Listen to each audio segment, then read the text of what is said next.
ലോകവും അതിൻ്റെ മോഹവും ഒഴിഞ്ഞു പോകുന്നു. എന്നാൽ ദൈവേഷ്ടം ചെയ്യുന്നവൻ എന്നേക്കും നിലനിൽക്കുന്നു. ഈ പ്രഭാതത്തിൽ ദൈവത്തിൻ്റെ വചനം ശ്രദ്ധിക്കുന്ന എല്ലാവർക്കും വന്ദനം. ജ്ഞാനികളിൽ ജ്ഞാനിയായ ശലോമോൻ സദൃശവാക്യം 10-ാം അധ്യായം 2-ാമത്തെ വചനത്തിൽ ദുഷ്ടതയാൽ സമ്പാദിച്ച നിക്ഷേപങ്ങൾ ഉപകരിക്കുന്നില്ല, നീതിയോ മരണത്തിൽ നിന്ന് വിടുവിക്കുന്നു എന്ന് രേഖപ്പെടുത്തിയിട്ടുണ്ട്. 21-ാം അധ്യായം 6-ാമത്തെ വാക്യത്തിൽ കള്ളനാവുകൊണ്ട് ധനം സമ്പാദിക്കുന്നത് പാറിപ്പോകുന്ന ആവി ആകുന്നു, അതിനെ അന്വേഷിക്കുന്നവർ മരണത്തെ അന്വേഷിക്കുന്നു എന്നും രേഖപ്പെടുത്തിയിട്ടുണ്ട്. ദുഷ്ട സമ്പാദ്യങ്ങളും നീതിയുടെ മഹത്വവും, അതാണ് ഇന്ന് നാം ചിന്തിക്കുന്നത്. മനുഷ്യൻ്റെ ചരിത്രം പരിശോധിച്ചാൽ നമുക്ക് മനസ്സിലാക്കാൻ പറ്റുന്ന ഒരു സത്യമുണ്ട്. സമ്പത്തിനേക്കാൾ ശ്രേഷ്ഠം, സമ്പത്തിനേക്കാൾ വിലയേറിയത് സത്യസന്ധതയുള്ള ജീവിതമാണ്. ധനത്തേക്കാൾ നിലനിൽക്കുന്നതും നീതിയാണ്.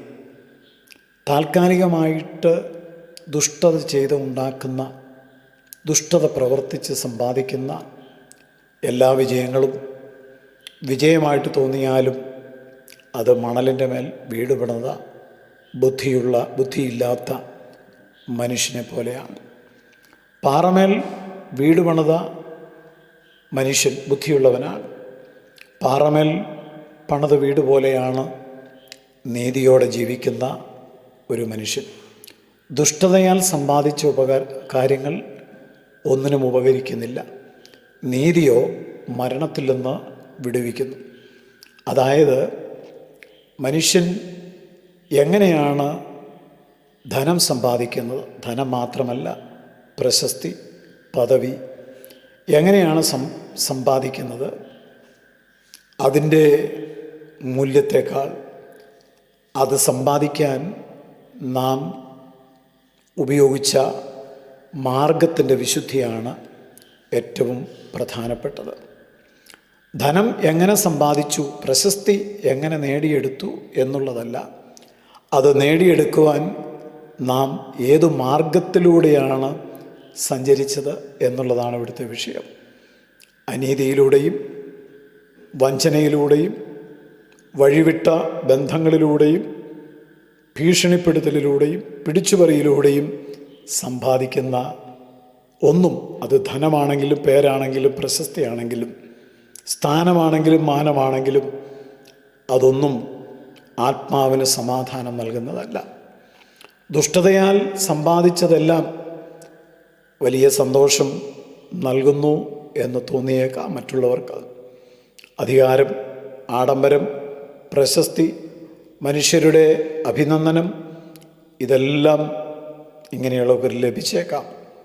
എന്നാൽ നാം ദുഷ്ടതയാൽ സമ്പാദിച്ച സകല നേട്ടങ്ങളുടെയും അടിത്തറയിൽ അനേകരുടെ കണ്ണുനീർ ഉണ്ടെന്ന് മനസ്സിലാക്കണം. മറ്റുള്ളവരുടെ ജീവിതത്തിൽ കണ്ണീരും പ്രയാസവും വേദനയും കൊടുത്തിട്ട് നാം കെട്ടിപ്പണിയുന്ന, പണിതുയർത്തുന്ന എന്താണെങ്കിലും അത് വിജയമല്ല. അത് ചരിത്രം നമ്മെ സാക്ഷ്യപ്പെടുത്തുന്ന ഒരു വലിയ സത്യമാണ്.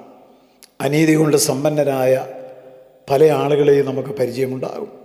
രാജാക്കന്മാർ, രാഷ്ട്രീയക്കാർ, എന്തിനാണ് ആത്മീയ നേതൃത്വത്തിൽ ഇരിക്കുന്നവരെ പോലും നമുക്ക് പരിചയമുണ്ടാകാം.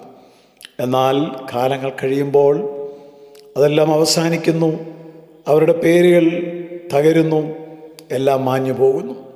എന്നാൽ നീതിയുടെ വഴിയിലൂടെ നടന്ന ആളുകളുടെ പേരുകൾ, നീതിമാൻ്റെ ഓർമ്മ എന്നേക്കും ഇരിക്കും. കാലങ്ങൾക്ക് മായ്ച്ചു കളയുവാൻ അത് കഴിയുന്നതല്ല. ഇവിടെയാണ് നീതിയുള്ള ജീവിതത്തിൻ്റെ പ്രസക്തിയെക്കുറിച്ച് വചനം പറയുന്നത്.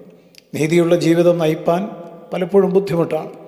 അനീതിയുടെ വഴി വേഗത്തിൽ കാര്യങ്ങൾ നേടിയെടുക്കാൻ സഹായിക്കുമ്പോൾ നീതിയുടെ വഴി സഹനവും ആത്മനിയന്ത്രണവും ദീർഘക്ഷമയുമൊക്കെ നമ്മോട് ആവശ്യപ്പെടുകയാണ്. എന്നാൽ നീതിയുടെ ഫലം അത് സന്തോഷമാണ്. അത് എന്നും എന്നും നമുക്ക് അനുഗ്രഹമാണ്. ഇന്നത്തെ ലോകം ഈ വചനത്തെ ശ്രദ്ധിക്കേണ്ടത് എത്ര പ്രധാനപ്പെട്ടൊരു കാര്യമാണ്. ധനം സമ്പാദിക്കുന്നതിനെ വിജയത്തിൻ്റെയും അനുഗ്രഹത്തിൻ്റെയും അളവുകോലായിട്ട് കാണുന്ന ഈ ലോകത്തിൽ